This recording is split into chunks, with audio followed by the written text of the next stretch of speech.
In 1763, along the dense and restless banks of the Berbice River, deep within the steaming jungle of what is now Guyana, history caught fire in the dead of night. Here, among the plantations run with iron fists by Dutch colonizers, where silence was often shattered by the crack of a whip, an unlikely figure would rise. Through a fog of terror and flame, one enslaved man would claim justice, topple his masters, and for 5 remarkable months rule as a free leader over the colony of Berbice.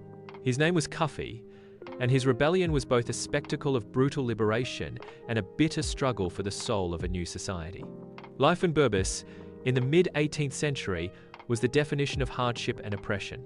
The Dutch had wrested the colony from the French decades before, carving plantations out of the swampy riverbanks, stretching endless fields of sugarcane and coffee into the horizon. But the grandeur of their great houses, their imported furniture, their silver and wine was built quite literally on the backs of enslaved Africans. Every morning, before the sun had burned away the mist, hundreds roused from their sleep not to hope, but to the barked orders of overseers. From first light to after sunset, they toiled inside oppressive sugar mills, waded into mosquito-ridden rice fields, or hauled loads along the banks of the Berbice. Starvation was common, disease ever present. The lash was the answer for exhaustion or defiance. The death rate was high. Yet, despite their small number, the Dutch never slept soundly. They knew their security depended on suppressing the far larger enslaved population, a fact that hung over every dinner table conversation, every hushed night on the plantations. Amidst this world of shadows and brutality, Cuffy, also called Kofi, entered recorded history. Historians debate his precise origins, but it's likely he was brought to Berbice from what is now Ghana, perhaps the Akhan state of Ashanti. The records do not reveal the story of his capture or his journey on the hellish Middle Passage. But what is clear? Cuffy was a man of intellect, resolve, and, as history would soon see, ferocity. None could have imagined, as the new year dawned over Berbice in 1763, that everything was about to change. Tensions in the colony had been mounting. Rations had grown short sometimes. Enslaved men and women survived on nothing but cassava, plantains, and little else. Malaria and dysentery stalked the plantations. The punishments for any infraction had grown ever more horrific, designed as much to terrify as to discipline. An air of desperation clung to the fields. It was on the Magdalenenburg plantation, nestled close to the wilds of the Kanja River, that the first spark caught. A group of enslaved men, their bodies marked by years of labor and violence, resolved that there would be no more warnings. On an unremarkable night in February, they struck. The white overseers were overpowered, some slain in their beds, others as they tried to flee into the blackness of the jungle. Farms burned, not a fiery beacon, flames leapt. The news swept through the plantations faster than the fire itself. All along the Berbice, the cry for freedom became irresistible. Hundreds, then soon thousands, joined the revolt, their ranks swelling each night. Some came brandishing stolen muskets, others with cutlasses, farming tools, or nothing more than their bare hands and the will to fight. The Dutch, so long secure behind palisades and riverboats, were caught utterly unprepared. Some families fled in panic, downriver to Fort Nassau. Others attempted to hold their positions, scrawling frantic messages to neighboring colonies, pleading for help. In this chaos, Cuffy emerged.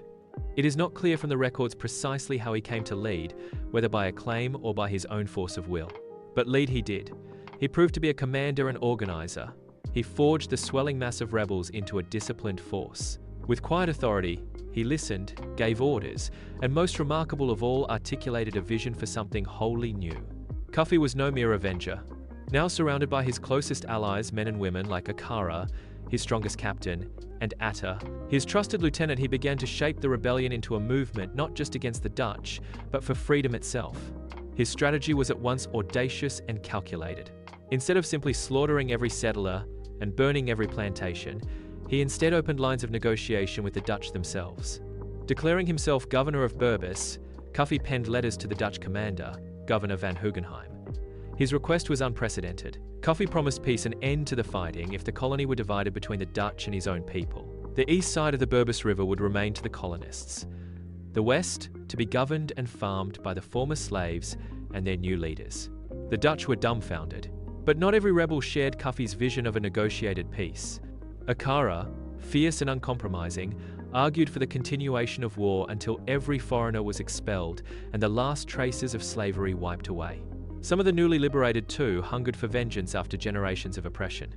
Here, the tragic seed of the rebellion's undoing was planted. Unity began to fracture on the rocky ground between total liberation and compromise. While Cuffy appealed for structure, a new society built not on revenge, but on mutual respect and law, Akhan rallied those with blood in their eyes. Heated arguments began to split the council that led the revolution.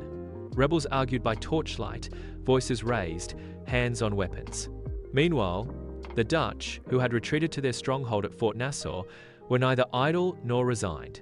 News of the uprising raced down the coast to Suriname, then across the Atlantic. Reinforcements, both men and material, began to arrive. The Maroon colonists, now desperate, called in help from neighboring colonies and the motherland. European troops, with superior arms and discipline, began to trickle into the colony. The noose slowly tightened. The spring of 1763 became a time of suspicion, betrayal, and blood. Violence flared. Dutch struck back hard. Between the two rebel factions, tensions boiled into open conflict. What had begun as liberation was now stained by civil war. Akhan's followers and Cuffy's loyalists clashed in a series of deadly confrontations. The once powerful rebel army splintered. Dutch commanders watched as their enemies battered one another, weakening the resistance more than any European musket ever could. As Dutch forces began retaking lost territory, hope faded among Cuffy's supporters. Food, already scarce, became nearly impossible to secure. Discipline faltered. Kofi, the visionary, found himself isolated within the movement he had brought to life. Unable to bridge the divide, watching his dream slip away, he made a final, heartbreaking decision. In late May, after 5 months of victory and hardship, he took his own life, a final act that signaled to many the effective end of the rebellion. With Cuffy gone, resistance rapidly collapsed. The Dutch spread across the colony, hunting down the remaining rebels, meting out brutal punishments, and reasserting their control. Thousands were dead enslaved Africans and colonists alike, either lost to violence or claimed by disease and starvation in the chaos. Berbice, racked by fire and bloodshed, was subdued once more under the Dutch lash. But the story did not end there. The memory of the Berbice rebellion, and especially of Cuffy, lived on. Among the surviving enslaved, stories were whispered at night about the time, brief yet glorious, when they held their own land, made their own laws, and for a fleeting moment had the world in their grasp. For decades, Cuffy remained a symbol of resistance, a warning to the Dutch, and an inspiration to all enslaved people across the Caribbean and South America. In time, the very land Cuffy fought for would be transformed. The Dutch would eventually fall, and British rule would take their place. Later still, the flames of emancipation would sweep away slavery itself. When Guyana achieved independence, it looked to its own past for heroes and found, in Cuffy, a giant. Statues now rise in his honor. On holidays, songs are sung, stories retold, and flowers laid at the Cuffy Monument in Georgetown's public square. His face, imagined by artists, gazes solemnly down, a reminder that even for those born in chains, the dream of freedom can never truly be stamped out. In the end, Cuffy's story is far more than one of massacre and defeat. It is the story of an idea that even in the deepest cruelty, dignity can survive, that sometimes the price of freedom is terrible, but worth paying all the same. For 5 months, a group of people whose names most of the world would never know tasted liberty, built a society, and dared to demand their place as equals.